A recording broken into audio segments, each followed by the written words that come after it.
So, how do we stop being British? When do we pick up the phone to ask for an invoice to be paid? Typically in this country, we wait. So we raise the invoice today on the 1st of August with 14-day payment terms.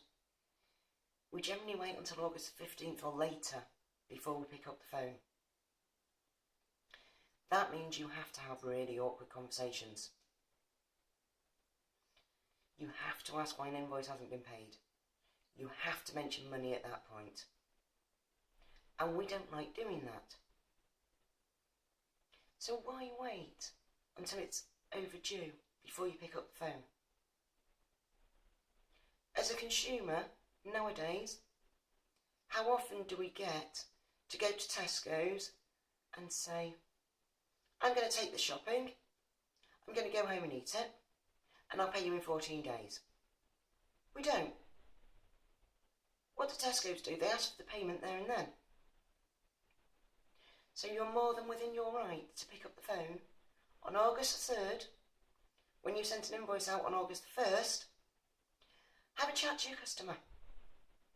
Find out what's going on in their life. Enjoy it. Make a note of whatever it is.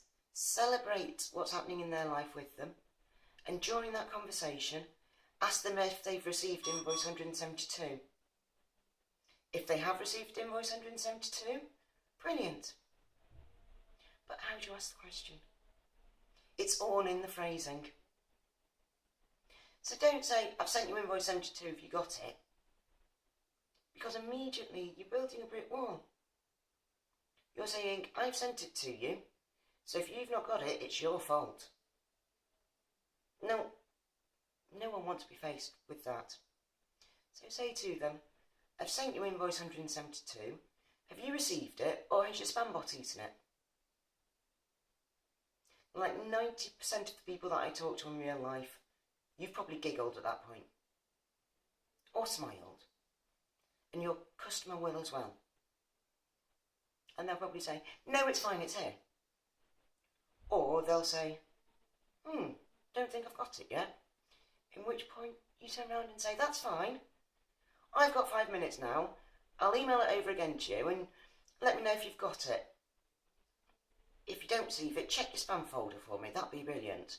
Because I need to find out why they're going into spam if they are. Again, it's your fault. But remember, when I started this, I said note down something that's going on in their life. So, after that event's happened, and it doesn't have to be exactly halfway through your payment terms, so we're working on 14 days here. So on August 7th, pick up the phone to them. Find out how little Johnny got on in his football match. Find out how Jenny got on at that swimming gala, or how her swimming lessons are progressing.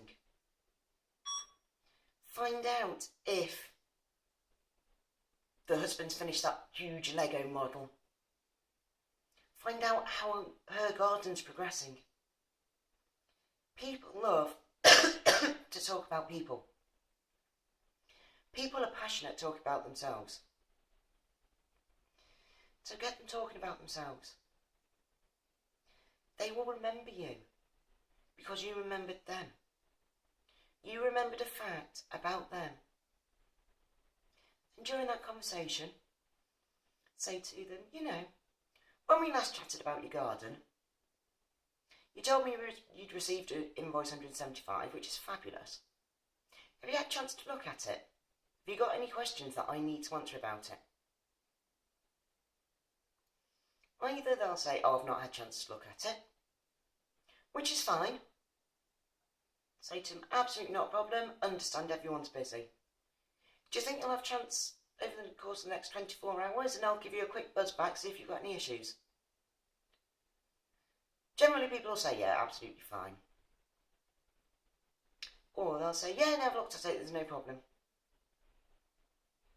The clients that I work with on a one-to-one or a group basis who've implemented these 2 proactive phone calls are getting 95% of their customers paying them on time, and they've never asked for money. So please, stop being British. Make these 2 phone calls. See what impact it has on your cash flow. Drop me a comment and let me know. If you've got any questions, get in contact with me. I'd love to answer them for you. So in summary, email your invoice, phone up 2 days later, blame the spam, ask them about something going on in their life, ring up 7 days after you sent the invoice, talk about whatever it was that's going on in their life, and find out if they've got any problems. Those 2 phone calls, you've never asked for money, 95% of people pay you. I'm Rachel, I'm the contracts lady. I'm passionate about getting you paid on time. Hit subscribe, find me on LinkedIn, Twitter, Facebook. Be awesome to stay in contact with you. Until next time, stay healthy, stay well, and remember, you're speaking to a person, not a purse. Bye for now.